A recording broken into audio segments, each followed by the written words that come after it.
started now. There's a series of questions, so I'm going to be the moderator. I'm going to ask questions. What we'll probably do for the first round or two is just hear from everyone individually. We have about 45 minutes worth of questions and answers and the questions obviously are things that we've chosen that we think you'll be interested in based on your interest in going to law school.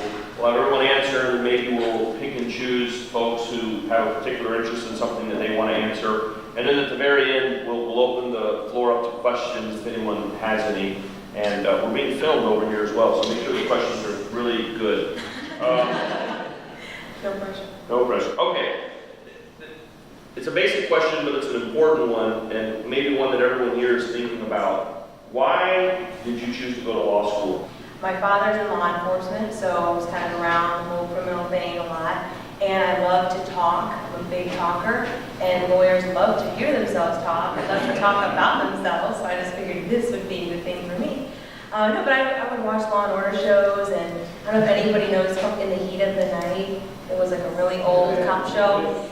So anyway, I really liked what I saw on TV, thought it would be fun, and I love what I do. I think that's really important. Whatever you get into law is not for you, and you go into something else. I got so lucky that in life I figured out this is what I wanted to do, and I'm so happy that I did. So I guess that's my answer. Thank you. I actually do have a story. Okay. Sebastian, we're going to start with you then. Well, at least for this one, I have a story.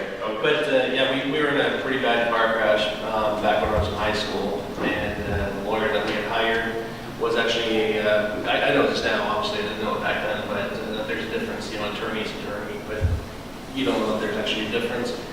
So my dad went to the first attorney who's helped him buy the house here that when he purchased it, and it turns out this guy was a real estate attorney, not really a litigator, and yeah, he got some pretty bad advice, and he ended up winning the case and still having to pay money. Wow. So yeah, so that's kind of when I decided that I wanted to know how this whole thing works so it doesn't happen to other people. And that's when in high school I decided I was going to go to law school. Great.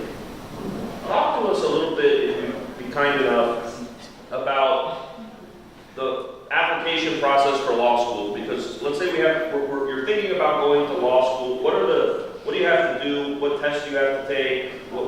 Describe that process for us generally and how it was for you. Well, I know it's a little bit different now, but essentially it's taking the LSAT and turning into two numbers. And those numbers are your LSAT score and your GPA in order to get somebody to look at your law school application. And you're going to talk to people to go to this law school fair, which you should go to. And they're going to tell you about a bunch of different things, but don't be fooled. You are two numbers, your GPA and your LSAT score, and that's going to decide which law schools you get into, unless you're fortunate, to have other experiences, whether you're an older student, you've had career experiences, it's really important. But basically, to get back to the question, because you're those two numbers, you've got to make sure that before you even apply to law school, decide to go to law school, that you're putting your best foot forward. That means continuing to take the LSAT until you get the score that you need to get into a certain school. You can easily find out online and talking to other people what you need for an LSAT and a GPA to get into the school that you want to go to. Whether it's a school you want to go to that's one of the state schools that's cheaper, if you want to go to school that's in the area. But those are all things that you need to do before you start pumping out applications that are expensive. And either driving to Gainesville or Tallahassee or Miami to go and check out programs. Most of it is stuff that you start years beforehand. And I'll probably revisit this because I'm typically the bummer of the panel. I chose law school. I got into a couple of different schools in the state, but one of the benefits of taking a prep course is you can kind of gauge what you're most likely going to get on the LSAT. So I knew what my scores were going to be. I got scholarship money at Ave, and that kind of swayed my parents lived here, so I knew I knew that I would have that support system close by. Law school was very stressful, so that was kind of the deciding factor. Perfect. Thank you. Sebastian, what was your experience like? Well, I think one of the key things not to lose sight for is you want to prepare probably about half a year to a year before you want to actually enroll in law school. And there's and correct me if this has changed, Sarah, but Generally speaking, you have what's called Law School Admissions Council. You have to create an account online, and basically everything is submitted either directly or indirectly. For example, schools, you provide them with a cover letter, they mail the transcripts directly to that service. So, for example, the transcripts get logged once, you only have to send it in once, and then you can submit multiple applications. So that kind of makes it easier. In personal statements, you can write your own, the letters of recommendation, if you can find a professor who went to that school or knows somebody at that school, sometimes that's helpful. When I applied to law school, I had just found out in my spring semester at FGCU that I was going to graduate. So my father, being the wise man that he was, he pushed me really hard to take the LSAT. Oh, sorry, he still is. He's still with us. So I did that. I took the LSAT, and being that I was like really pushed to graduate, I didn't have much study time. I remember going to a buddy's apartment in Tampa with an LSAT book and cracking the book the night before. I had learned things as I went, but that was certainly my first time I was taking any practice exams. Fell asleep with the book in my lap that night. Woke up the next day and went to the test. By the time I got my score, it was respectable enough where I thought I could get into law school. I applied to Nova Southeastern, I applied to Florida Coastal, I applied to some schools on the West Coast, but ultimately the only bites that I got were from Nova Southeastern, and they gave me a chance in something that they call it's an alternative admissions program, basically. And you can go over there and you take like Fourth Amendment and commercial paper, and you have to get like a certain grade in both class to get admitted. I think it was 2 C's. I got a C and a C minus and didn't get in. So my wife in the front row here will remember how devastated I was. But I was very happy to get it, to write to one of the admissions people at Florida Coastal. And I said, listen, I know I can do this. Give me a shot. And that was about a week before school started. I got an email that I got accepted, and I, in all my elation, went to Florida Coastal, and I had a really great experience. I would say don't let that happen to you. You definitely don't want to go that way. Take the LSAT as many times as you can. Study for it as much as you can. Seriously. Wow, that's a great story of persistence. And seriously, that's very impressive, Chris. Thank you for sharing that. I would encourage waiting, taking your time, because every point that you get on your LSAT is either a better school or scholarship money to the school that you've already gotten into or whatever. So I took a prep class, I took Princeton Review in Tampa. I drove every weekend to take it. My score jumped 9 points, and it was like a little 6-week intensive program. And so yeah, it was a good experience for me. And it's a little hard to tell from my perspective, telling you to take a prep class, because I know when I was looking at it, it was like $1,200. It was expensive, and I didn't have the money to do it. But you just got to think, every point you get higher on your LSAT, it's going to be way more than $1,200 or $1,300 in scholarship money to the school you want to go to. By a raise of hands, how many people know how you are graded in law school? Just if you know, How do you get graded in law school? Please tell us. About 100 people per class. When we went to Florida, the class size was actually 200. I think it's changed now. You're split into 2 groups. And so basically there's 100 people sitting in a class, with 1 professor, and you have 1 test at the end of the semester, and it's graded on curve.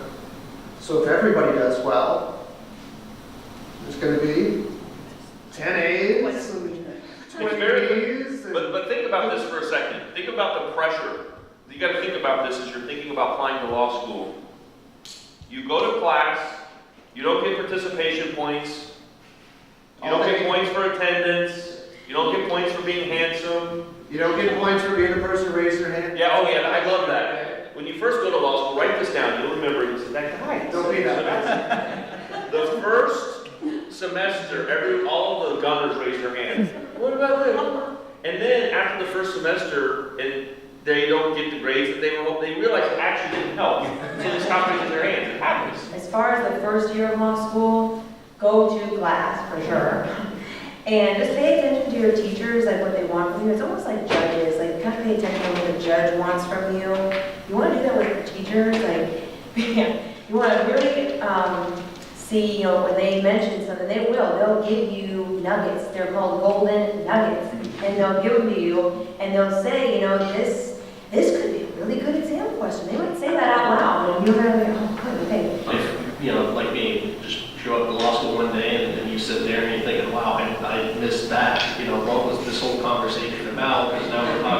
difference between these cases, and we're having a philosophical discussion, and I'm so fuzzy on the facts, you know? This basically prepares you for real life later on down the road, because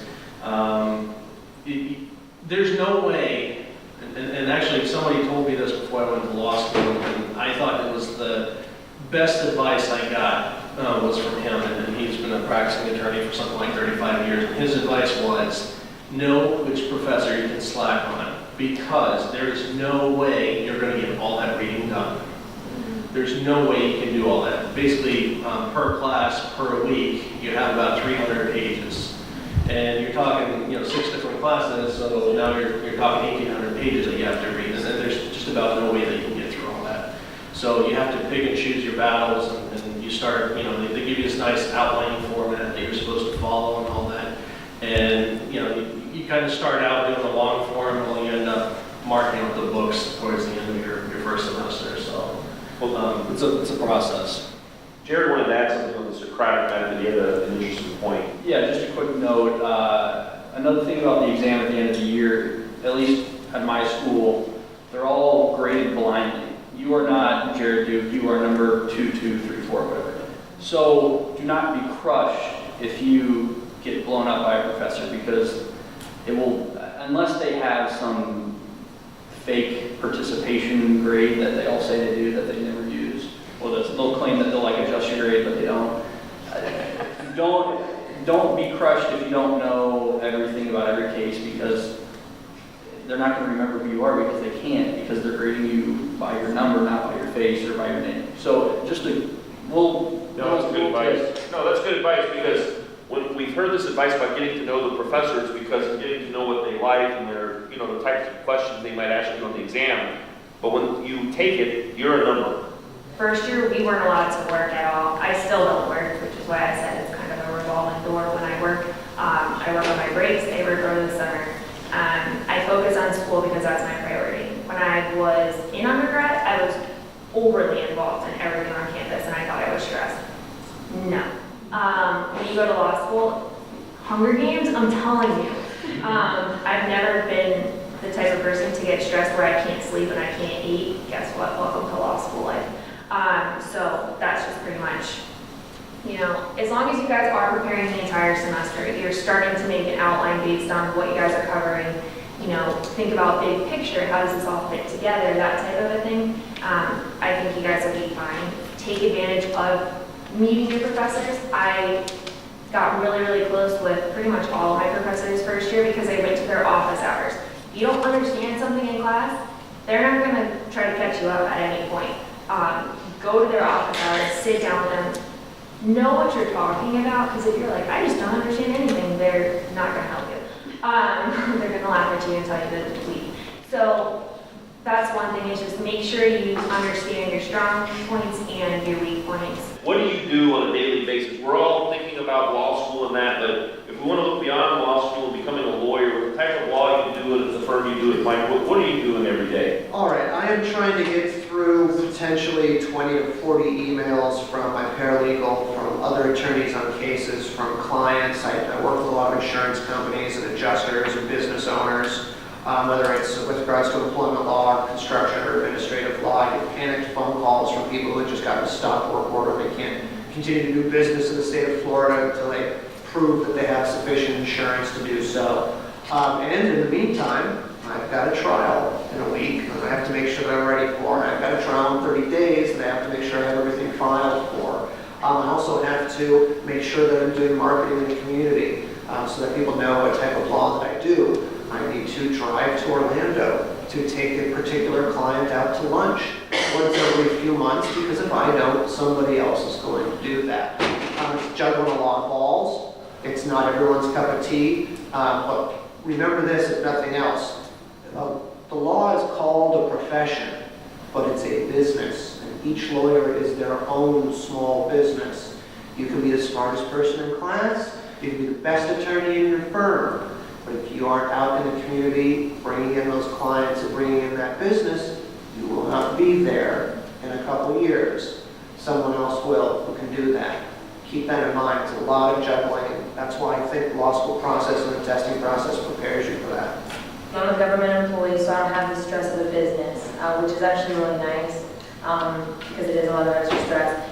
I wanted to say something, don't assume anything and be prepared for everything. That's what I have to do every day. And so if I had to do the same thing, because in trial and in this type of work, you never know. You're gonna have a client defendant, one day he wants to go to trial, the next day he wants to take the plea. You have to be ready to do either one. So like this week, I had a trial Monday. Tuesday was working on intake. You basically get a case, you have to read it, you have to decide, do I have enough to prove beyond every reasonable doubt? I can prove this case. If I can't, I file on it. I have to list witnesses. I have to come up with some type of plea offer. Am I going to adjudicate this person guilty? Can this person go into a pretrial program so maybe they don't have a record? I have to then send that to my assistant, who will print off the information charging document. That gets sent to opposing counsel or the private attorney, whoever. And then the case is filed. That will be the intake process. Wednesday, I had trial. What's today, Thursday? Thursday, I was in arraignments. It's a whirlwind, you never really, you're doing a little bit of everything. And in between, I'm answering phone calls, talking to the public defender, talking to private counsel, working out plea offers. They always want more. You think you're giving them a lot, and then they want something else. And you're like, can I do that? So but it's awesome. I love being busy. It's so fun. But yeah, every day is work. Like I get to the office 7:30, and I've been working since 5:15. No lunch, just kind of work through lunch. Thank you very much to our panel. The only thing I'll add to everything that everyone said, I'm a trial lawyer. I work at a big law firm where we do a lot of commercial work. You have to be flexible whenever you're practicing law. I was involved in one of the largest lawsuits in the history of Lee County. It was a $250 million claim here. And I'll never forget, because I was in the courthouse with the judge who's now retired since a few years ago. And my opposing counsel was from Fort Myers. And so he kept saying, these Miami lawyers, this Miami lawyer, he doesn't know about our town. And so finally I said, Your Honor, I was born in Lee Memorial Hospital. It's like 2 miles from here. Graduated from North Fort Myers High School, Florida Gulf Coast University. So if he wants to start, contrasting Lee County credentials, then let's go. Anyway. We've been doing this for 10 years. This is far and away not even close to the best panel that we've ever had. This is a great mix of newer lawyers, more experienced lawyers. And if my calculation is correct, if they were billing a client, it would be like $3,000 an hour